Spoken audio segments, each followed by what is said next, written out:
Aron mas mahiusa ug mahapsay ang proseso sa vaccination nga himuon sa mga local government units, gitugyan ang manual sa Visayas Vaccination Plan. Giya kini sa mga opisyal sa ilang implementasyon sa mga pamakuna. Ang report ni Nico Sereno. Kini ang handbook sa vaccination plan batok sa COVID-19. Dinhi sa Visayas ang handbook ug manual hinimo ni Visayas IATF Implementer Retired General Mel Feliciano. Base usab kini sa benchmark o modelo sa pagpamakuna sa Mandaue City nga nakita sa IATF nga hapsay ug epektibo.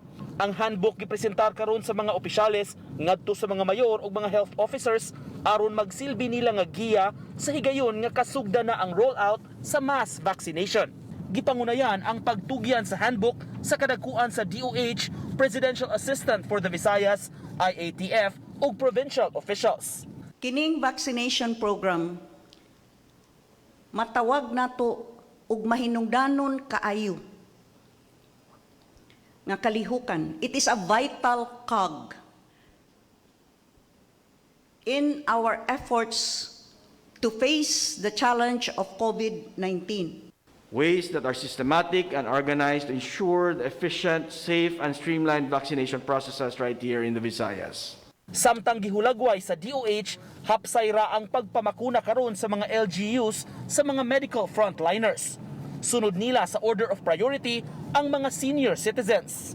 Napanglantawan hinuon nila nga may mga suliran nga masugatan sa higayon nga kasugda na ang vaccination sa indigent population.